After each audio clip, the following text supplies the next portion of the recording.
လွန်ခဲ့တော့9နှစ်ကလူတစ်ယောက်ကကျွန်တော်ကိုဖုန်းဆက်လာတယ်မင်းအဆင်ပြေရလားပေါ့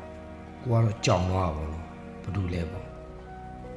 အနာဘာတူလဲလို့မေးလိုက်တော့နားမယ်ငါအတန်တော့မမိတော့ဘူးလားတဲ့ဆိုဟုတ်ကဲ့ဘာတူလဲမသိဘူးခင်ဗျာလို့ကျွန်တော်ပြောလိုက်တော့ဟောတူဖြစ်နေရပေါ့နော်ဘာလို့ဖုန်းဆက်တာလဲပေါ့နော်တကယ်လို့မင်းရဲ့အမျိုးသားတည်နေမကောင်းဘူးလေလို့ဩ9နှစ်တောင်ကြာခဲ့ပြီနော်လို့ကျွန်တော်ပြောတော့အော်ဟုတ်တယ်နော်ငါတို့စကားမပြောဖြစ်ခဲ့တာ9နှစ်ရှိသွားပြီသူကပြောတော့ဗောမင်းအဆင်ပြေရလားဆိုကျွန်တော်ကအဆင်ပြေပါတယ်လို့မင်းရောအဆင်ပြေလားလို့မေးလိုက်တော့ငါကတီလိုပါပဲတဲ့ဒီပါပဲအဆင်ပြေပါတယ်အော်ဟုတ်ပါပြီအဆင်ပြေရင်ဒါပဲလီနော်လို့ကျွန်တော်ကဘိုင်ရင်ရှိတဲ့လူဆိုရှောင်းနေလို့ပြောတယ်အေးပါတဲ့မင်းရဲ့မာနအခုရှင်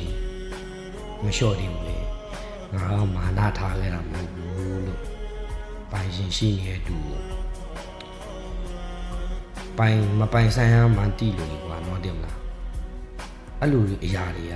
ရှောင်ခဲ့တဲ့နေတယ်နော်ကျွန်တော်ရှောင်ခဲ့လို့လေဒီလိုအချိန်ကြီးဒီကျွန်တော်ရပ်တည်နိုင်တာပေါ့တကယ်လို့ဒါကျွန်တော်စီးမဆောင်ခဲ့ဘူးဆိုရင်တစ်ဖက်မိသားစုလည်းပြူကွဲတယ်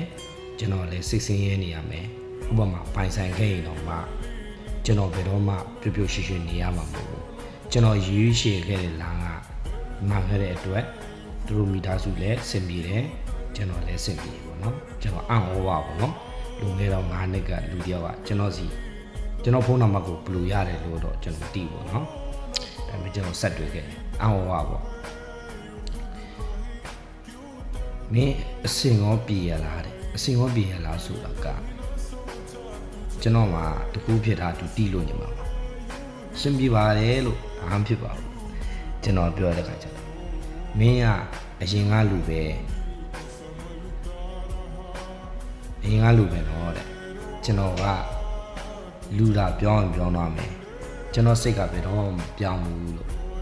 မင်းကတော့တဲ့ငါ့ကိုဖုန်းဆက်တခါမှဖုန်းမဆက်ခဲ့ဘူးတော့တဲ့ဆက်တွေ့ရအောင်မင်းနဲ့ငါနဲ့ကဘာမှမဆိုင်တော့ဘူးလေလို့ဒါလွန်ခဲ့တော့9နှစ်ကလူတယောက်